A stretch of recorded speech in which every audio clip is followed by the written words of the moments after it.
Hello नमस्कार अधिवक्ता साथियों, welcome back my YouTube channel law with Ronit. साथियों, आप सभी का हमारे इस यूट्यूब चैनल पे स्वागत है। दोस्तों, आप सभी को पता है AIBE का एग्जामिनेशन होने वाला है जो कि 5 फरवरी 2023 में होने वाला है। मीन्स की 5 फरवरी 2023 को ये पेपर आपका कंडक्ट होगा और ये कंडक्ट कई शहरों में होगा और ये जो पेपर होगा आपका कई लैंग्वेजेस में होगा, जैसे हिंदी, इंग्लिश, पंजाबी, गुजराती, मराठी, कन्नड़, जो भी लैंग्वेज है, जो भी 22 भाषाएं हैं, उन सभी 22 भाषाओं में आपका पेपर कंडक्ट कराया जाएगा। उसमें ये जो पेपर कंडक्ट हो रहा है ये इंग्लिश का पेपर है। मैं इंग्लिश के पेपर को यहाँ पे टेकअप किया हूँ और इंग्लिश के पेपर को ही आपके सामने सॉल्व कराने जा रहा हूँ। दोस्तों, ये जो AIB का जो 15वां संस्करण हुआ था, उसी 15वें संस्करण का पेपर मैं आपके सामने लेके आ रहा हूँ। इसमें मैं क्वेश्चन पेपर के साथ साथ मैं आपको आंसर भी एनालिसिस करके बताऊंगा। ये जो पेपर हुआ था ये 2020 का पेपर है, मीन्स कि कंडक्ट करवाया गया था, इसको 2021 में कंडक्ट करवाया गया था। मैंने एक सेट, इसका जो D वाला सेट है वो मैंने पहले ही कवर कर चुका हूँ अपने यूट्यूब चैनल पर, आप उसको चाहेंगे तो देख सकते हैं। अब मैं सेट B इसका कवर करने जा रहा हूँ इस वीडियो के माध्यम से। तो अगर आप नए हैं तो हमारे चैनल को सब्सक्राइब करें, वीडियो को लाइक करें और बेल बटन दबाना बिल्कुल ना भूलें, जिससे मैं कोई भी लेटेस्ट अपडेट लेके आता हूँ PCSJ से रिगार्डिंग, इलाहाबाद हाई कोर्ट से regarding, Allahabad bar council of Uttar Pradesh से रिगार्डिंग कोई भी अपडेट लेके आता हूँ वो तुरंत आपको मिल जाए। तो बिना देर किए मैं इस वीडियो को स्टार्ट करता हूँ। मैं आपको दिखा देना चाहता हूँ यहाँ पे एज अ एविडेंस कि बार काउंसिल ऑफ इंडिया जनवरी 2021 का ये पेपर है। ये AIB 15 पेपर नंबर है और सेट जो है इसका वो सेट नंबर B है। तो साथियों, बिना देर किए मैं इस सेशन को स्टार्ट करता हूं। जो हम फर्स्ट क्वेश्चन लेते हैं, ये हमारा क्वेश्चन आ रहा है हिंदू सक्सेशन एक्ट से। The Hindu succession amendment act 2005 provides for the women. Women's को क्या प्रोवाइड कराया था? ये वुमेन्स को जो प्रोवाइड कराया था, फर्स्ट जो ऑप्शन इसका है, कोऑपरेशनरीज right at the par with the man. जिस तरह से मैन को प्रॉपर्टीज में राइट मिलता था, उसी तरह राइट यहाँ पे फीमेल्स को भी मिले। जो ऑप्शन बी बता रहा है, inheritance right in agricultural land from her parents at par with her brother. जिस तरह से ब्रदर को, भाई को हिस्सा मिलता है पिता की संपत्ति में, उसी तरह बहन को भी हिस्सा मिले। Inheritance of the self acquired agricultural land of her deceased husband. अगर वाइफ है तो उनके वाइफ को भी इस प्रकार का लैंड मिले। जो आपका करेक्ट आंसर होगा वो फर्स्ट का, वो आपका डी यहाँ पे करेक्ट आंसर होगा। ऑल ऑफ द एबव यहाँ पे होगा। बात करते हैं क्वेश्चन नंबर सेकंड की। क्वेश्चन नंबर सेकंड का था, section 25 of the Hindu marriage act provides for. क्या प्रोवाइड करता है जो हिंदू मैरिज एक्ट का है? यहाँ पे बी आपका करेक्ट आंसर होगा। परमानेंट एलिमनी एंड मेंटेनेंस प्रोवाइडेशन की बात की जा रही है हिंदू सक्सेशन एक्ट में। क्वेश्चन नंबर 3 की हम बात करते हैं। क्वेश्चन नंबर 3 यहाँ पे है, the Hindu wife has been living with her children and all the children had been brought up by her without any assistance of help from the husband many years। Means करने का मतलब ये है कि एक महिला है जो अपने बच्चों के साथ रह रही है, अपने बच्चों को काफ़ी दिनों से पाल पोस रही है और उसके हस्बैंड के द्वारा उसको कोई सहायता नहीं मिल रही है। तो वो एलिमनी किससे क्लेम कर सकती है, किस सेक्शन में क्लेम कर सकती है? तो ऑप्शन सी जो होगा वो करेक्ट आंसर होगा। सेक्शन 18 सब क्लास 2 और a of the Hindu adoption and maintenance act में वो ये क्लेम कर सकती है कि मुझे मेंटेनेंस चाहिए, और अगर उसको मेंटेनेंस चाहिए तो वो CRPC में भी जा सकती है। सेक्शन 125 में मेंटेनेंस के बारे में बताया गया। क्वेश्चन नंबर 4 की बात करते हैं। According to the environmental protection act 1986, environmental pollutant mean, environmental pollutants का मतलब ये होता है जिसमें soil liquid gaseous substances present in such concentrations as may be और tended to be injurious to environment. जो इंजरीज करता है हमारे इन्वायरमेंटल को, वही यहाँ पे होता है। जो क्वेश्चन नंबर 4 का आपका करेक्ट आंसर होगा वो सी आपका करेक्ट आंसर होने वाला है। अब हम बात कर रहे हैं क्वेश्चन नंबर 5 की। जो क्वेश्चन नंबर 5 बात करता है, national green tribunal can not exercise its jurisdiction with reference to. जो नेशनल ग्रीन ट्रिब्यूनल की बात की जा रही है, इसका जो करेक्ट आंसर होगा वो आपका बोथ ए एंड बी होगा। ए इसमें बता रहा है वाइल्ड लाइफ प्रोटेक्शन एक्ट 1972 का जो है, और सेकंड जो बता रहा है scheduled tribes and other traditional forest dwelling recognition of forest act 2006 का जो मामला, ये दोनों डील करता है क्वेश्चन नंबर 5 से। क्वेश्चन नंबर 6 की हम बात करते हैं। तो यहाँ पे an attempt to acquired sensitive information of such as user name, password and credit and card details and sometime indirectly money by मैस को ड्रिलिंग as to the trustworthy entity of the electronic communication is known as, इसको phishing के नाम से हम लोग जानते हैं। मीन्स कि आपका ट्रस्टवर्दी में जानते हुए भी मतलब कि जो आपसे इलेक्ट्रॉनिक रूप में फ्रॉड किया जा रहा है उससे रिलेटेड ये क्वेश्चन है। मीन्स कि IT एक्ट 2000 का से रिलेटेड ये सेक्शन एक्ट से ये क्वेश्चन आया। क्वेश्चन नंबर 7 की बात करते हैं। The plea bargaining is applicable only in the respect of those offences for which punishable of imprisonment is up to a period of. जो प्ली बार्गेनिंग हम लोग कर सकते हैं वो कितने सम मीन्स की 7 साल का जो पनिशमेंट है उसी में हम प्ली बार्गेनिंग की हम बात कर सकते हैं, उसी में हम लोग प्ली बार्गेनिंग मांग सकते हैं, जो कि सीआरपीसी के सेक्शन 20 चैप्टर नंबर 21A में डिफाइन किया गया है। क्वेश्चन नंबर 8 की बात करते हैं। From a plain reading of section 195 of CrPC it is manifested that it comes into operation at the stages when the court intended to take cognizance of an offences under section 190 sub clause 1 CrPC and it has nothing to do when the statutory power of the police to investigate into an FIR which discloses a cognizance or cognizable offences. In other words, the statutory power of the police to investigate under the code is not in any way controlled or circumscribed by section 195 CRPC. This was held by the Supreme Court in which cases. ये पूछ रहा है कि ये चीज़ अगर हुआ है CRPC का 195 CRPC का तो ये किस केस से हुआ था। जो करेक्ट आंसर होगा आपका 8 का वो आपका यहाँ पे राज सिंह वर्सेज स्टेट का केस से ये मामला सॉर्ट आउट किया गया था, जो कि 1998 का मामला था। क्वेश्चन नंबर 9 हम देखते हैं। यहाँ पे जो क्वेश्चन नंबर 9 है, under the patent act which of the following are not patentable. Patent act के अकॉर्डिंग कौन पेटेंटेबल नहीं है। जो 9 का आपका करेक्ट आंसर होगा वो डी यहाँ पे करेक्ट आंसर होगा, all of the above. Agricultural और हॉर्टिकल्चर को हम लोग पेटेंट नहीं करा सकते, इन्फॉर्मेशन को हम लोग नहीं पेटेंट करा सकते, और टोपोग्राफी को भी हम लोग पेटेंट नहीं करा सकते। बात करते हैं क्वेश्चन नंबर 10 की। World intellectual property organisation has replaced, वो रिप्लेस्ड किया है। क्वेश्चन नंबर 10 का जो आपका करेक्ट आंसर होगा वो बी होगा, BIRPI को रिप्लेस करके वर्ल्ड इंटेलेक्चुअल प्रॉपर्टी एक्ट को लाया गया था अस्तित्व में। क्वेश्चन नंबर 11 की बात करते हैं। अनसिट्रल की बात करता है। The UNCITRAL model law of rules does not become part of the arbitration act so as to become an idea of constitute the provisions of the act held in the case of। जो 11 का आपका correct answer होगा वो A आपका correct answer होगा, union of India versus east coast board buildings and engineers limited. Question number 12 की बात करते हैं। According to section 7 sub class 4 of the arbitration and conciliation act and arbitration arrangement is in writing if it is contained in. जो 12 का आपका correct answer होगा वो आपका डी यहाँ पे करेक्ट आंसर होगा, जो 12 का होगा। ऑल ऑफ द एबव की बात करता है। अब ऑल ऑफ एबव में option A the document signed by the parties, option B the exchange of letter text telex telegrams और other means of telecommunications which provide a record for the arrangement.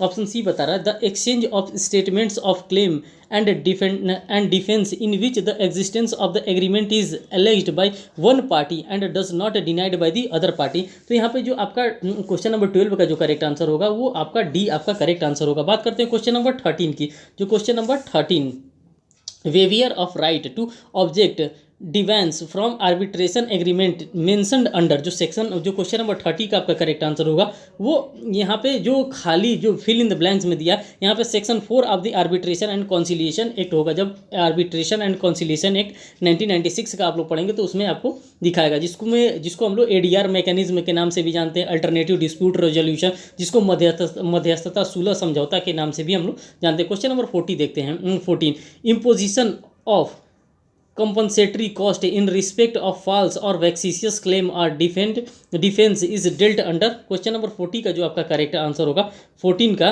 वो आपका होने वाला है B आपका जो होगा यहाँ पे करेक्ट आंसर होगा 14 का, section 35A of CPC। Question number 15 हम देखते हैं।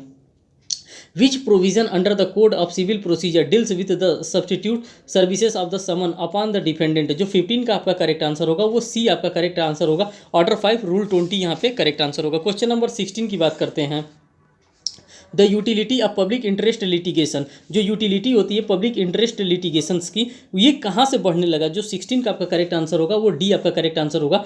Liberalise locus standi the proceedings are non adversarial procedural requirement are liberalised. जो लिबरल होता जा रहा है मीन्स की पब्लिक इंटरेस्ट लिटिगेशन कैसे फाइल किया जा रहा है, मीन्स कि लोगों को इंटरेस्ट को देख करके PIL को फाइल किया जाता है। और PIL का जो सबसे पहले जो उजागर किया गया था वो किसके द्वारा किया गया था, वो जस्टिस PN भगवती के द्वारा एंड जस्टिस कृष्णा अय्यर के द्वारा ही PIL को लाया गया था, जो कि PIL का कॉन्सेप्ट उस समय इन्वॉल्व हुआ था। क्वेश्चन नंबर 17 की बात करते हैं। The petitioner The petitioner, a professional, a political science who had done substantial research and a deeply interest in ensuring proper implementation of the constitutional provisions, challenged the particular following by the state of Bihar in repromulgating a numbers of ordinances within getting approval of the legislature. The court held that the petitioner as a member of the public has sufficient interest to maintain a petition under article 32. जब हम लोग कोई भी हमारा जो fundamental right का अगर violation किया जा रहा है तो हम डायरेक्ट सुप्रीम कोर्ट चले जाते हैं। सुप्रीम कोर्ट जाने का हमारा जो आर्टिकल होता है वो आर्टिकल नंबर 32 के अकॉर्डिंग जाते हैं, और जब हम लोग हाई कोर्ट जाते हैं तो हाई कोर्ट जाने के लिए हमको 226 का सहारा लेना पड़ता है अगर हमारा फंडामेंटल राइट्स कहीं वायलेट हो रहा है। तो इसी के अकॉर्डिंग एक डीसी वाधवा साहब थे, जो क्वेश्चन नंबर 817 का आपका करेक्ट आंसर होगा वो आपका DC Wadhwa versus state of Bihar का। यहाँ पे ऑर्डिनेंसेस की बात की जा रही है। जब बिहार में सरकार नहीं थी तो उस समय 200 से ज़्यादा बार ऑर्डिनेंस को ला करके सरकार को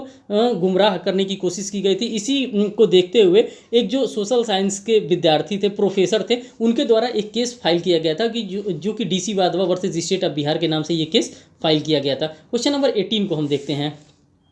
where a legal wrong or a legal injury is caused to a person or to a determination class of person by reason of violation of any constitution or legal right, or any burden of imposition of contraventions of any constitutional or legal provisions, or without authority of law, or any such legal wrong or legal injury or illegal burden is threatened any such person or determined class of persons by reason of poverty, helplessness or disability, or social or economic disadvantages, position unable to approach the court for relief, any members of the public, and claim maintained in application for the appropriate direction, order or writ in the high court under article 226, and in the case of breach of fundamental rights of such persons or determined classes of persons in the court under article 32, seeking judicial redressal of the legal wrong or legal injury caused to such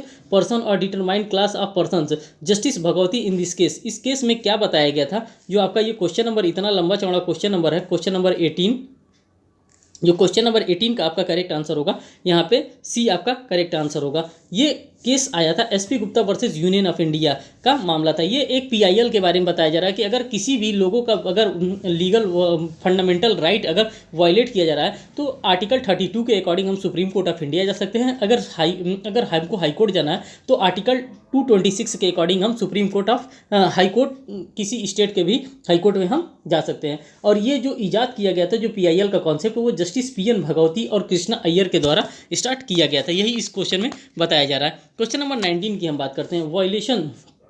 वायलेटरिंग, throwing और attempting to throw acid on the offence punishable under मंस की ये 326B of the Indian penal code का ये offence है जो कि इसमें बताया गया। क्वेश्चन नंबर 20 देखते हैं। is at work with the hatchers. The head files off and kills a man who is standing by.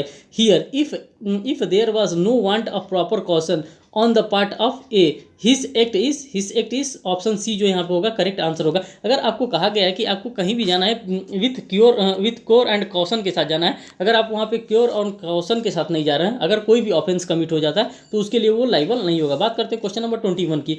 A with the intention of causing Z to be convicted of a criminal conspiracy, write a letter intimated to Z handwriting purporting to be addresses to an accomplice in such criminal conspiracy, and put the letter in a place which the knows that offenses that the officer is like to police likely to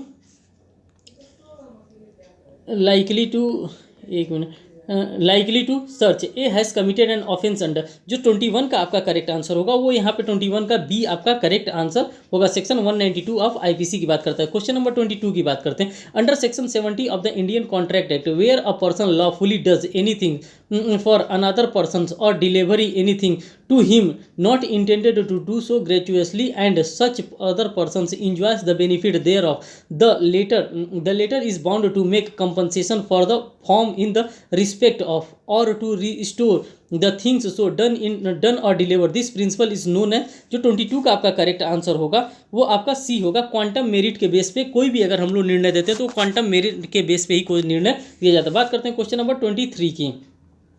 agreement is a promise और set of promise forming consideration to each other. तो वो 23 का जो correct answer होगा आपका एक correct answer होगा।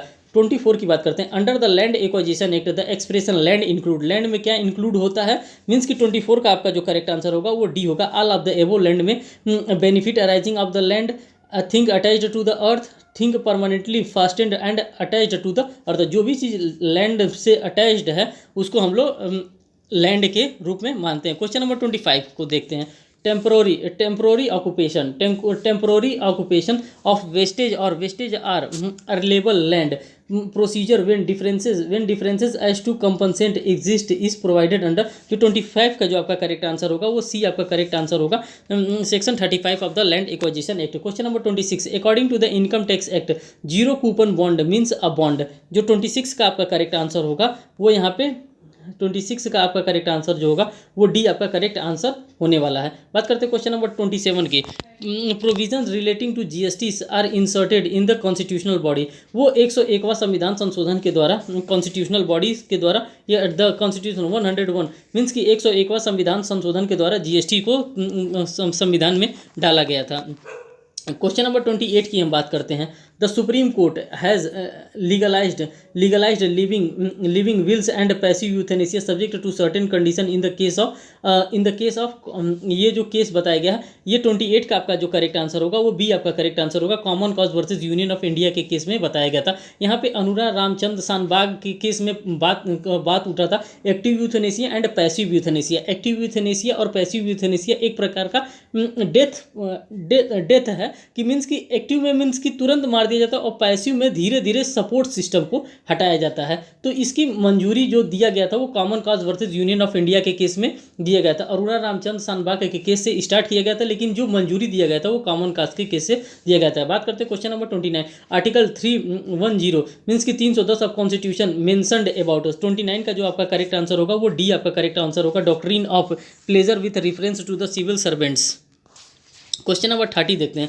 Right to know the attendance to the attendant of the candidate in the election flow from. 30 का जो आपका करेक्ट आंसर होगा वो आपका एक करेक्ट आंसर होगा। आर्टिकल 19 सब क्लास 1 वहाँ पे विचार व्यक्ति की स्वतंत्रता की बात की जाती है। क्वेश्चन नंबर 31 देखते हैं यहाँ पे। In the preamble of the Indian constitution the expression liberty is follow. Expression liberty में क्या आता है, जो आपका बी आपका होगा वही करेक्ट आंसर होगा। लिबर्टी में हमारा आता है बिलीफ, फेथ एंड वर्शिप की बात की जाती है। क्वेश्चन नंबर 32 की बात करते हैं। A intentionally and falsely lead believe that certain land belonging to A and thereby includes B to buy to pay for it. The land afterward become the property of A and A seek to set aside the sale and the ground that at the time of the sale he had no title. He will be allowed to prove his want of title. Which sections of the evidence act is applied। जो 32 का आपका correct answer होगा वो आपका सी यहाँ पे correct answer होगा। 115 means की स्टॉपेल की बात करता है। सेक्शन नंबर 115 से लेके 117 तक स्टॉपेल। क्वेश्चन नंबर 33 की बात करते हैं। द आर्बिट्रेशन एक्ट 1996 रिपेल किसको किया था, किस एक्ट को किया था। Option A, option B, option C. जो आपका करेक्ट आंसर होगा वो आपका डी ऑप्शन करेक्ट आंसर होगा। द आर्बिट्रेशन एक्ट 1914 को रिपील किया था। The arbitration protocol and convention act 1937 को रिपील किया था। The foreign award recognition and enforcement act 1961 को भी रिपील करके द आर्बिट्रेशन एक्ट बना था, जो कि 1996 का है, जिसको हम लोग मीडिएशन कॉन्सिलिएशन के नाम से भी आगे जानते हैं। क्वेश्चन नंबर 34 की बात करते हैं। A is caused of waging war against the government of India by taking part in the armed instructions in which property is destroyed, troops and attacks, the goals are broken open. The occurrence of this fact is relevant, forming part of the general transactions through A may not have been presented at all of them। जो इसमें आप correct answer होगा 34 का वो आपका B यहाँ पे correct answer होने वाला है। 34 का करेक्ट आंसर बी होगा। सेक्शन नंबर 6 जिसको कि रेस्गेस्टे का हम लोग पार्ट जानते हैं, forming part of the same transactions की बात करते हैं। क्वेश्चन नंबर 35 की।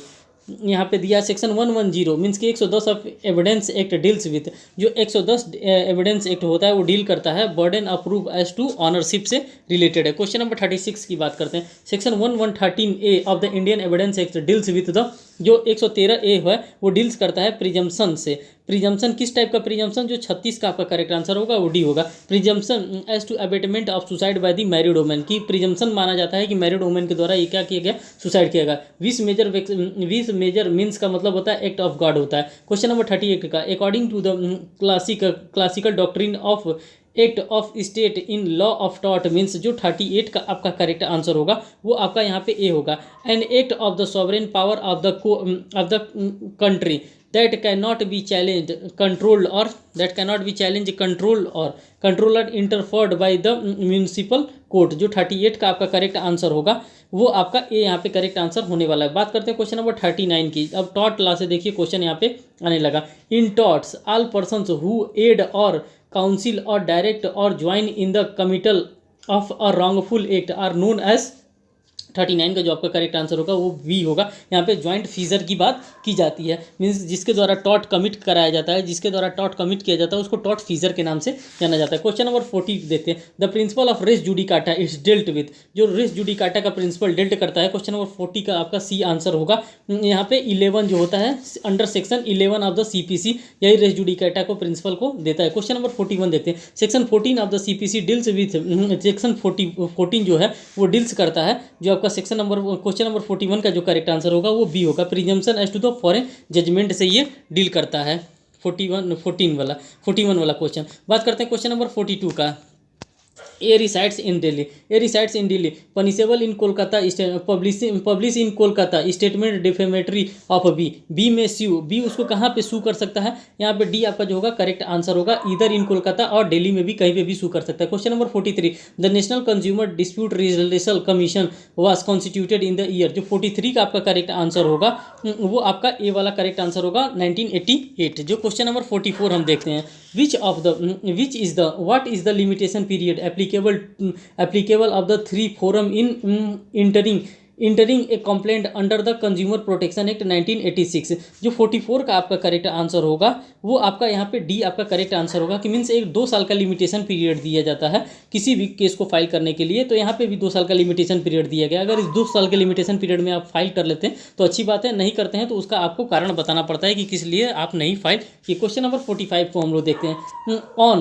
On and from the commencement of the Hindu Succession Amendment Act 2005, a joint Hindu family governed by the Mitakshara law, conferring or daughter co-parentage status by substituting new sections. New section कौन insert किया गया था, जो 45 का आपका current answer होगा वो 6, जो हम लोग शुरू में ही क्वेश्चन देखे थे। देखिए क्वेश्चन का रिपीटेशन भी हो रहा है, बार बार रिपीटेशन हो रहा है, तो यहाँ पे जो क्वेश्चन नंबर जो सेक्शन नंबर 6 का है इसी को इंसर्ट किया गया था। क्वेश्चन नंबर 46 देखते हैं। Section 5 of Hindu marriage act related to conditions of Hindu marriage act, जो सेक्शन जो क्वेश्चन नंबर 46 है इसका करेक्ट आंसर होगा आपका D, constitution conditions of Hindu marriage को यहाँ पे बताया जाता है। Question number 47, a married between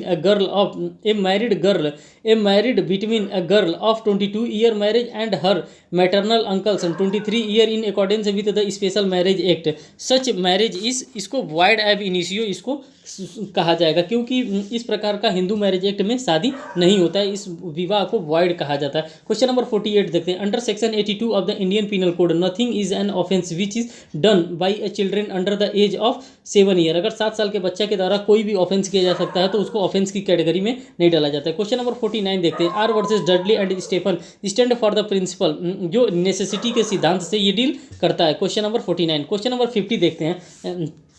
X, Y Z jointly promise to pay an amount of rupees 50,000.